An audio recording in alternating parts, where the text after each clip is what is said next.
Dóigh Gaeilge seo feiceáil bug garage le Taifead Steve an Dóigh le Taifead Scáileáin a dhéanamh ar an iPad.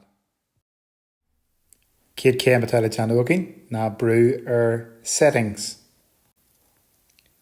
Aimsí agus tapáil ar Control Center hís faoi General, agus an sin tapáil ar Customize Controls.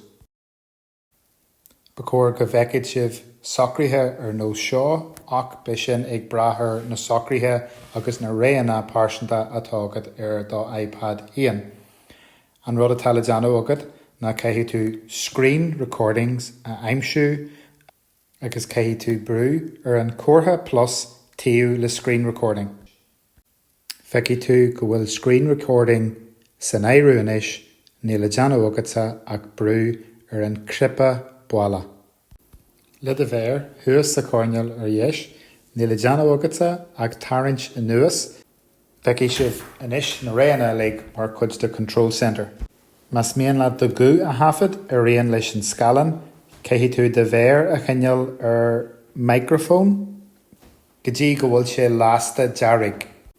Frógar bug gur fiú dá aird a dhéanamh air ná go ndeanaí an iPad Taifead ar an scáileán, so sin má hagan fógra nó teachtarachtaiste be sé sin mar cuidstá, so mar a bhfuil tú ag géirí go méoh fógraí mar cuid den Taifead, caithfidh tú a dhéanamh cinnte go bhfuil Do Not Disturb rénithe agat.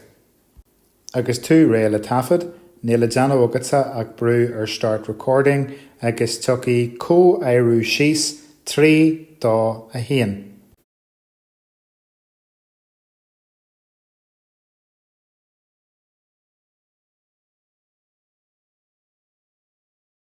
Agus tú I mbun Taifead, feicfidh tú go bhfuil an íomha dearg seo an, le hinse duit go bhfuil tú ag Taifead, nuair atá tú ag géirí stop a chur leis an Taifead, caithfidh tú tapáil ar an íomha seo. Le stop a chur leis an Taifead, brú ar stop, agus raithfidh an Taifead nó an feiceáil is le do chuid Grian Graph.